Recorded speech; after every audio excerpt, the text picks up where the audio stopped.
nchi ambaye haina amani sio nchi ambaye yaweza kuendelea. Tumshukuru Mungu kwa ile amani ametupatia kwa miaka mingi.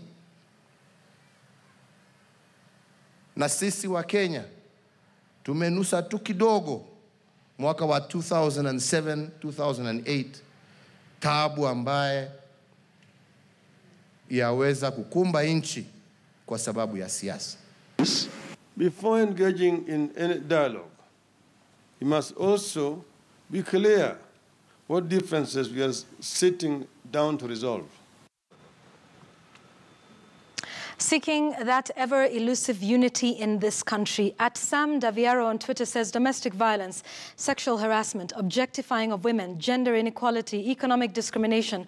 When do we start blaming the culprits? Unless an equilibrium is attained, you'll not manage to unify the country. Judgment Day is inevitable.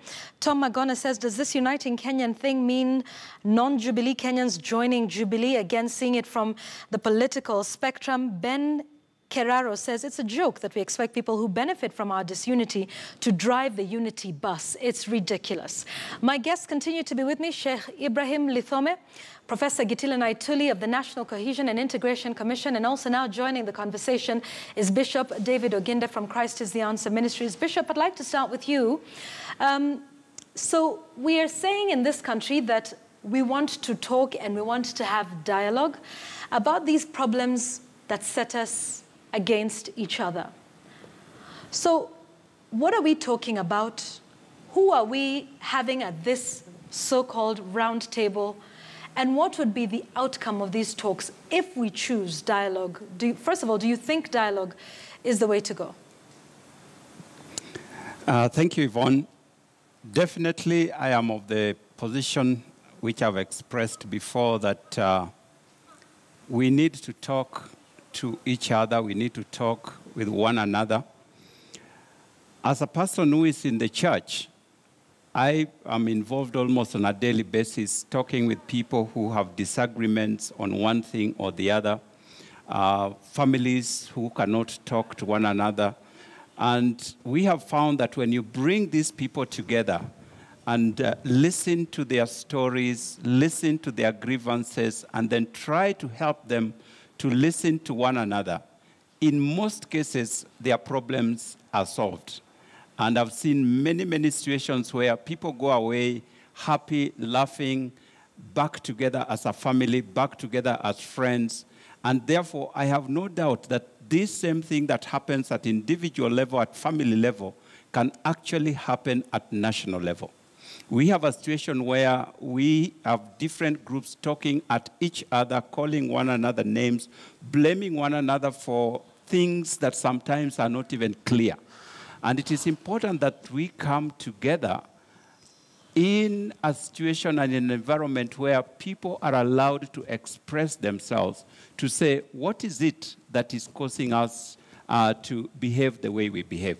And I believe that that kind of an environment will begin to help us to heal. At the moment, we focus so much on politics. And this politics, in my view, is the symptom, not the real problem. And so if we can get down to the roots of what it is that indeed is ailing us, I believe that we can move forward as a nation. So who should we convene? And first of all, who is this person that convenes these talks? Who is that person that has the ultimate legitimacy to bring these two leaders who are warring with each other, words, who each have some serious political following in this country? First of all, should they even be at the table? Should this talk be about them? The talk should not, initially, yes, the talk would be focused on the political leaders. But I don't think the talk should be confined to political leaders, because political leaders have specific personal interests.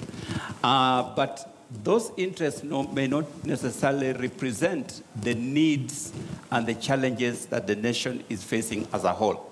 So obviously, we'll have to begin with a situation where the key political protagonists come together in an environment where we can help hear what the issues are around them.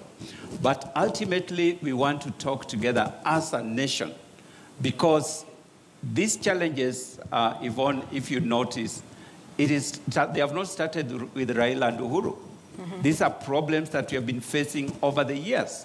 Unfortunately, every time we get to a place like this, like now we have had an election, the president is about to be sworn in. And once that happens, it's like we have sorted out our problems and we move on. And these things keep piling over time.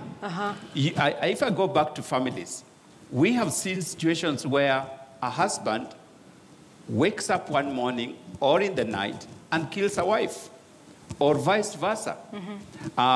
Children killing their parents, parents killing their children. These are not issues that suddenly had come upon them. You will find, if you look deep, is that there are things that have been piling over time. And it gets to that place where one of the people feels they cannot take it anymore. Okay. And as a nation, I believe that is where we are piling these things over. And I can tell you, if we don't sort them out, one of these days we are going to annihilate ourselves. All right. Sheikh? Yeah, one thing that is very clear, Yvonne, is that I think as Kenyans, we appreciate we have a problem. And that is where we should begin. We agree we have a problem. Then number two, we agree that we need a solution. But then a word of caution. I can see some of the comments coming here, very serious comments about cessation and the rest. And I want to tell Kenyans this, beginning with the political leadership of this country.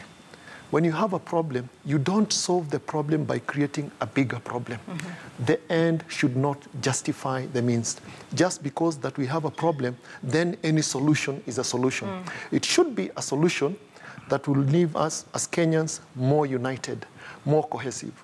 Now, Yvonne, even at a personal level or a family level, if you want to resolve issues, then you don't scratch on the surface. We talked about 2007. Did we learn our lesson? We did not. And if you ask me the mistake that we made as Kenyans in 2007, 2008, we thought after Raila and Kibaki met and that golden handshake, the golden handshake. The national accord that came thereafter. We thought we have solved our problem. And Raila, Prime Minister, Kibaki, the President, we thought our problem is solved. We were just scratching. Now, God has given us another chance to go deep into this problem. We should ask ourselves hard questions. It should not be business as usual. One, there are people, part of this country is complaining. And I'm glad, after the ruling in the Supreme Court, none less than the chief legal advisor of this country, the Attorney General, outside the court, he said, we have a problem with the electoral system. We need to review our laws.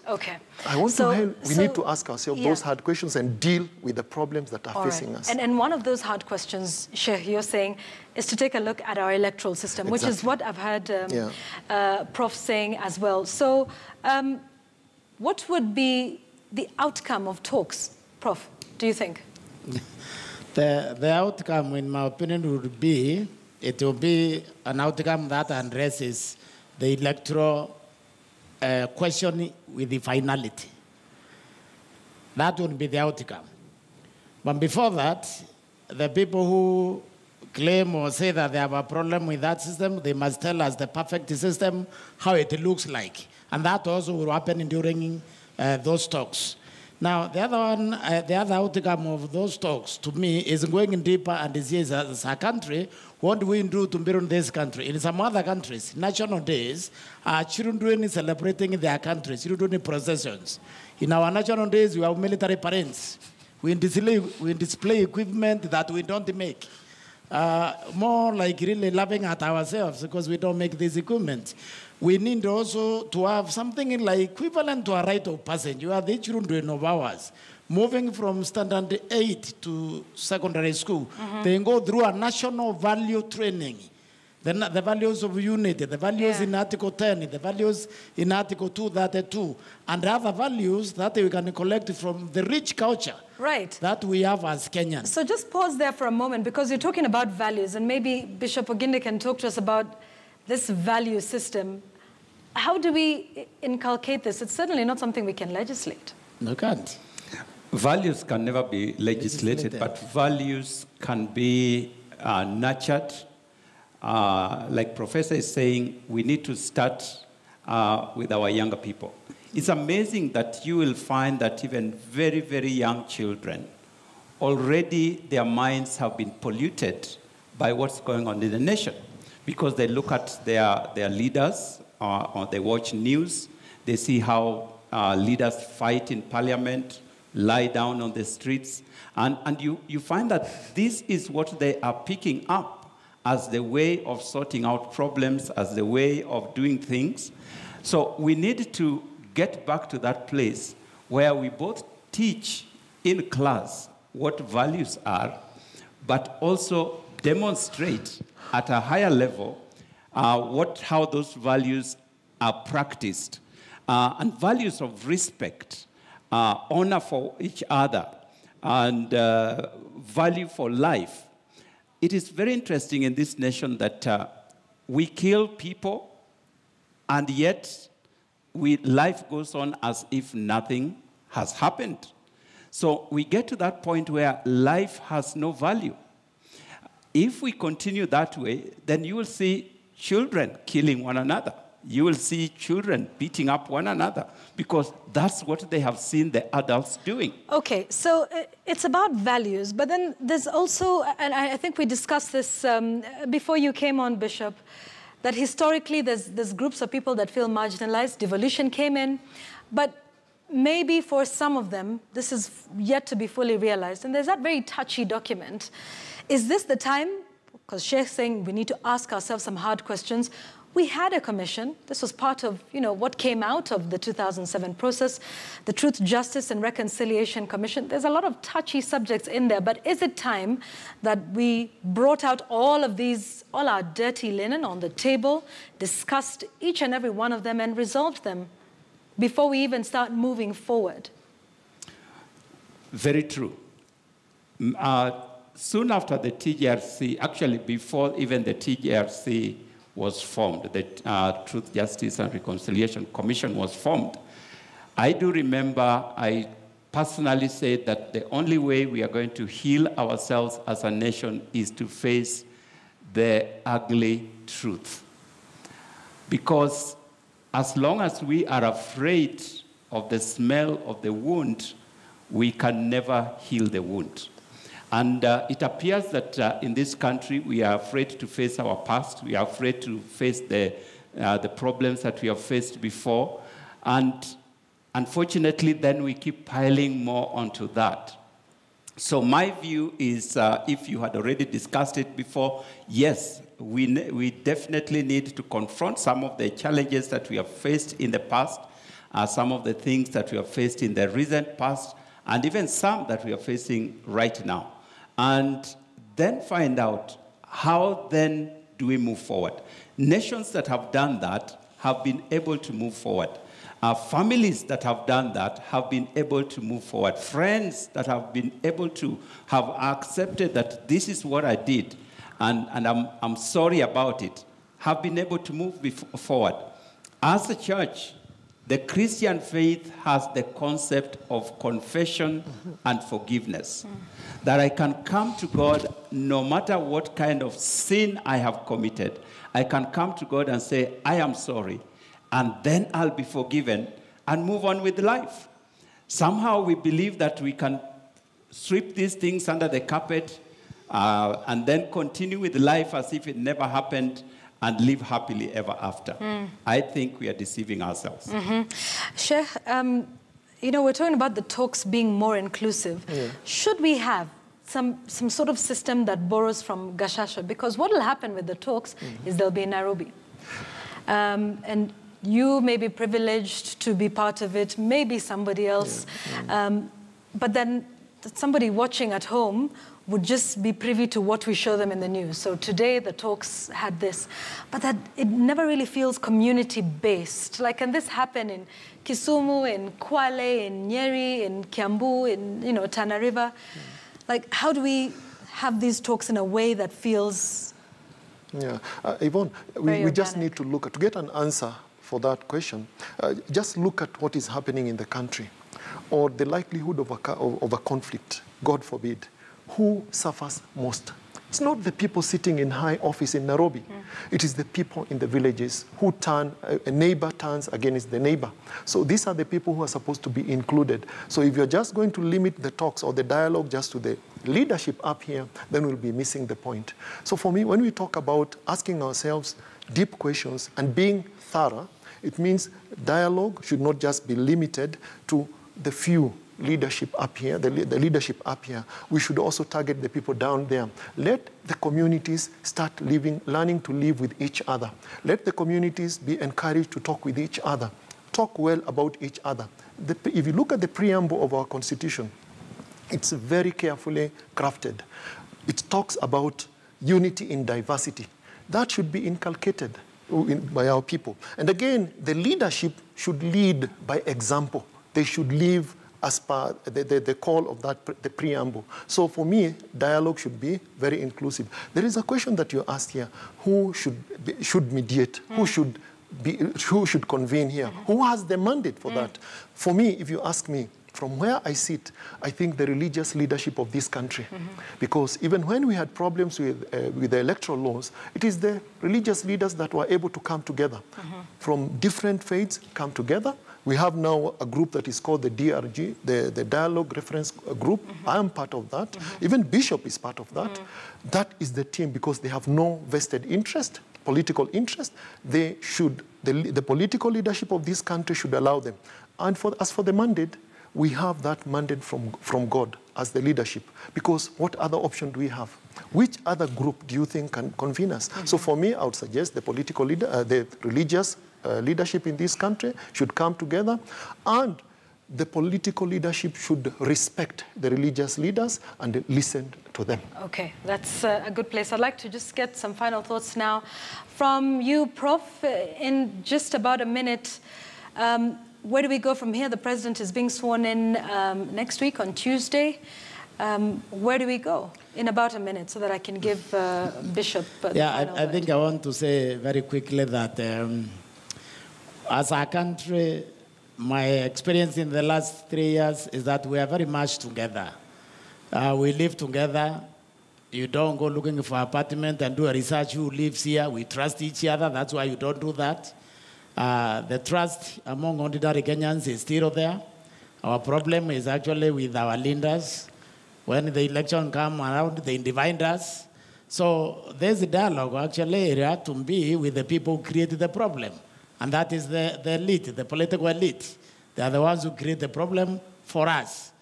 And so I want to disagree with my panelists that we need to talk to each other. We talk to each other. Yeah, but Prof, it almost seems like we talk to each other, but we have a dagger behind our backs. But I mean, no, we really you know, I'm a Kenyan as well, and we do feel this mistrust that we have with each other. I mean, you know, it seems like, yeah, it's all well and good, but, you know. We did a research on that at the commission, on the trust level, and we found that it gets worse the more education you have. The trust level breaks down as you approach university, as you approach from high school to university and so on. Showing that our problems is actually elite-driven. Now, because it's elite-driven, it is the elite that need to sort it out. And it's always related to, you know, every 5 years we are very comfortable until the election comes around. Now, I'm not saying that the problem then, the one the politicians revive, do not exist within those 5 years. Yeah. And that's why the talking must be concentrated among this elite. And then the agreements which are reached, then they are taken down to the rest of the Kenyans. And the idea should be to build us as a kind, as a caring family. Because we are, like the bishop said, we don't exhibit that kindness. You know, in this country, we are more like the eyes, yeah? Prof, okay. The eyes don't meet, but Prof, they cry together. I'm so sorry to cut you off. Your point is well made. Bishop, a minute, your closing thoughts on this discussion. I think what I would say is that, first of all, as Kenyans, we need to be honest to ourselves. Right now, where we are, I think we have to appreciate that the electoral process has come and gone. and that there's a president. That's a hard truth for some people to face, but it is the reality because the country cannot be without a leader. But on the other side, we also have to appreciate that we are not sitting well. There are issues that must be addressed, and if we make the mistake that we have made in the past to simply move on because the electoral process is over, I can tell you once again, we are not sitting well. Okay. I would slightly disagree with Professor that we are one. What we see, calm is not peace. When we get into a place of calm, where Kenyans seem to be okay with one another, that must not be mistaken for peace. Because these are the same people who kill one another. The elites don't kill one another. The elites go into bars, they drink together, go into church, they worship together. The elites play golf together. They don't fight one another.